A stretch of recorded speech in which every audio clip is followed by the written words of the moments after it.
Namasté et bienvenue dans mon univers. Je m'appelle Ilona, je suis prof de yoga, entre autres. Et aujourd'hui, j'ai envie de te parler encore de la flexibilité et de la mobilité. Bon, c'est la suite de la vidéo que j'ai déjà postée il y a quelques temps en arrière. Donc voilà, si jamais tu peux aller cliquer sur celle-ci pour aller avoir l'information complète. Donc j'ai parlé du fait qu'on avait pas tout le monde les mêmes insertions de partout. On n'a pas tout le monde la même articulation, la même squelette. Et du coup, moi, mon approche est fonctionnelle par rapport à ma propre pratique, évidemment, d'abord, tout en premier, mais aussi mon enseignement en découle. Donc, aujourd'hui, j'aimerais te parler d'un props qui peut te servir pour travailler ta flexibilité, pas ta mobilité. Ok? On avait dit la mobilité, c'est quelque chose qui est plutôt inné et ça nous permettra vraiment de travailler au niveau de l'articulation, comme par exemple dans nos essuie-glaces, comme par exemple faire ceci. Ça, on travaille notre mobilité articulaire. Mais il y a aussi quelque chose d'autre qui travaillera notre mobilité et je vais en venir. Donc, si ça t'intéresse, reste avec moi. La flexibilité, j'avais dit dans la première vidéo, au niveau de notre Paschimottanasana, okay, donc je vais m'éloigner un tout petit peu plus, que ici, tu vas travailler ta flexibilité, tes ischio-jambiers. Donc, si tu vois que ça tire un peu trop, tu plieras les genoux et c'est très bien aussi. Et tu vas, à chaque inspiration, donner un petit peu de marge à tes muscles qui vont s'étirer et à l'expiration, tu vas approfondir. Okay? De la manière, cela travaille de façon globale ton corps, y compris, bien sûr, la musculature abdominale, la ceinture abdominale. Parce que quand tu veux squeeze, quand tu veux vraiment pincer, c'est la position de la pince, donc, tu vas aussi utiliser à venir te rapprocher le ventre des cuisses. À chaque expire, tu vas venir rapprocher ton nombril en direction de tes cuisses. Et c'est vraiment là que tout le corps participe, en fait, de façon musculaire activement à cette flexibilité, à ce stretching qui se passe juste derrière, en fait, tout l'arrière de ton corps, hein, de l'étirement. De Paschimottanasana, c'est l'étirement de toute la chaîne postérieure. Parfois, on est ici et c'est fini. J'ai là beaucoup de monde que je reçois au cours du yoga chez moi. Ils en sont là. Et aucun jugement, mais s'il te plaît, arrête tout de suite. C'est pas parce que tu en es là que tu es pas un bon yogi ou une bonne yogi. C'est pas parce que tu en es là que tu ne peux pas faire du yoga, que tu ne peux pas aller dans des studios de cours de yoga où les gens sont peut-être à plat ventre. Ok? On arrête tout de suite ça. Toutes ces idées préconçues, toutes ces idéologies, toutes ces légendes qui n'ont pas du tout lieu d'être.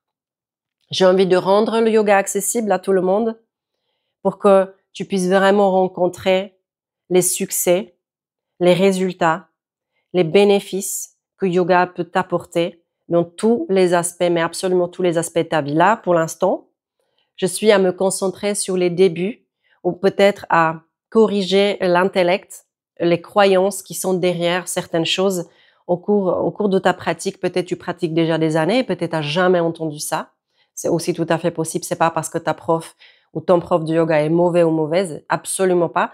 C'est parce qu'on n'a pas toujours le temps de tout aborder dans un seul cours du yoga. C'est impossible, ok? On va plutôt se concentrer sur des choses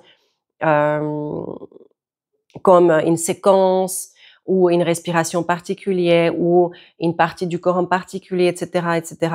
On ne pourra jamais tout révéler tout d'un seul coup. Et voilà pourquoi j'ai souhaité d'ouvrir une chaîne sur YouTube à t'aider, réellement t'aider à aller au-delà de ça et d'avoir déjà certains outils de yoga et pas attendre qu'un jour peut-être ton prof de yoga, parce qu'il le connaît, attendre ce jour-là où il va en parler.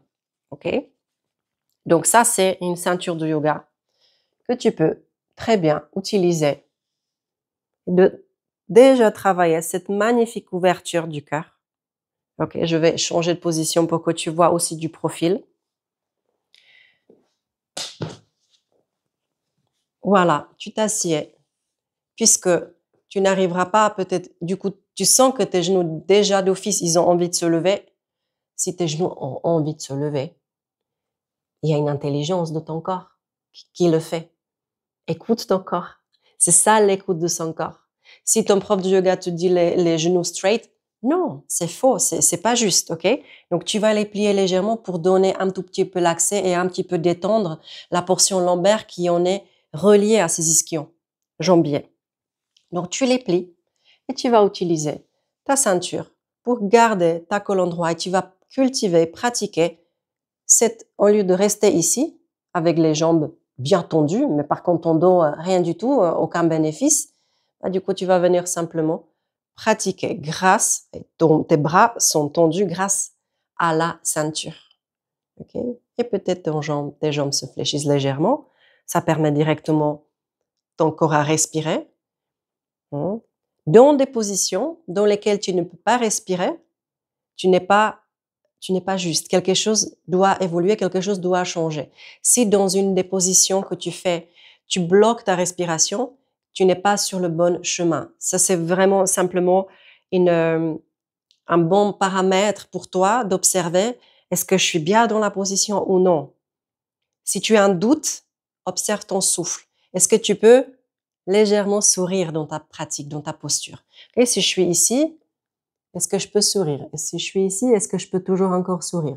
Et c'est pas donner la performance ou te montrer tout ce que je suis capable de faire. C'est absolument pas nécessaire et c'est pas pertinent. Mais tu vois, si je me presse ici, bien sûr, j'arrive jusqu'au là. Mais là, je suis plus du tout dans un sourire. Je suis pas du tout dans mon visage détendu. Donc, ma pratique, ma position, elle sera probablement ici. OK? Et là, oui, là, c'est OK. Là, je peux respirer.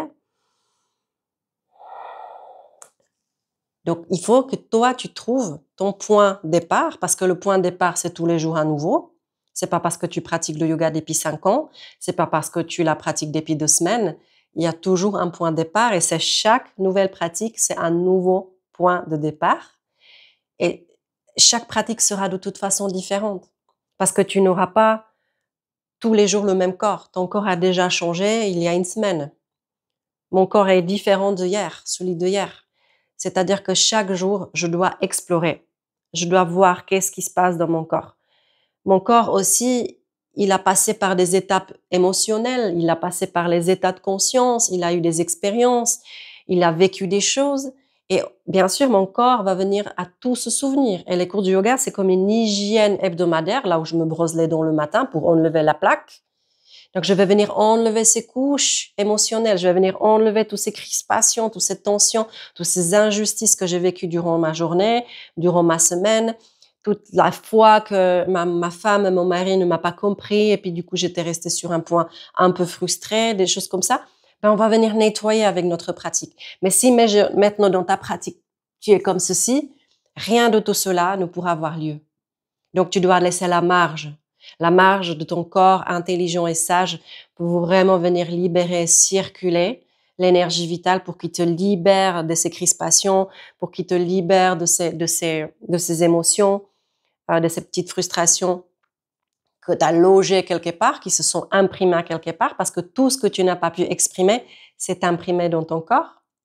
OK? Et tout ce que tu peux laisser circuler s'en libère naturellement. Et du coup, c'est pour ça que souvent, en partant du cours de yoga, on se sent léger, on se sent apaisé, on se sent nous-mêmes, parce qu'on est rentré chez nous à la maison, on a pu faire le ménage. Et ce ménage, il ne s'est pas juste fait parce que tu as fait un renforcement de ton corps, parce que tu as fait les tensions et les stretching, la flexibilité, les mobilités, des choses comme ça. C'est parce qu'aussi ton esprit s'est posé à quelque part, est sorti de ton quotidien. Tu es sorti de ton mental saboteur, bavard, totalement tout le temps distrait, qui scrolle. Ok, tu es sorti de là et tu es entré dans ton temple, dans ta maison. Et c'est ça le yoga. Donc oui, c'est génial de parler de la flexibilité, de la mobilité. Ça en fait littéralement partie pour permettre, en fait, que ce travail, cette étape suivante, lorsqu'on a compris les bases, puisse avoir simplement lieu. Et c'est le yoga que j'ai envie de transmettre. C'est ce yoga-là que j'ai envie d'enseigner et d'appliquer dans ma vie et à tous les élèves qui viennent à mes cours de yoga, en présentiel ou en digital. Voilà. Donc, j'espère que cette vidéo a été au service de toi-même et peut-être de tes proches. Peut-être que tu as aussi des personnes qui pratiquent avec toi et n'ont pas eu l'accès à cette information, n'hésite pas à le partager. Et voilà, je te dirai à une prochaine vidéo. Namasté. Et avant qu'on se quitte, si cette vidéo t'a été utile, je t'invite à la partager ou à me laisser un commentaire. Surtout si tu as découvert quelque chose de nouveau aujourd'hui. Cette vidéo fait partie d'une mini-série pour poser nos fondations, un peu comme un tutoriel, avec une approche à la fois scientifique, évolutive et énergétique, et nourrie de mes 15 ans de pratique du yoga. À travers ce partage, mon intention est de t'offrir à la fois du pratique pour accompagner ton corps, ton quotidien et un chemin d'éveil de la conscience qui affine ton regard intérieur. Une guidance qui se déploie dans les deux directions, horizontale pour habiter ta vie avec plus de fluidité, de santé et de liberté, et verticale pour t'ouvrir à la profondeur de ton être et à la sagesse qui nous relie au plus grand que soi. Si tu veux poursuivre dès maintenant, je t'invite à découvrir mes vidéos précédentes. Tu auras $600 pour les 5 clés pour entendre ta voix intérieure. À très vite et prends soin de toi.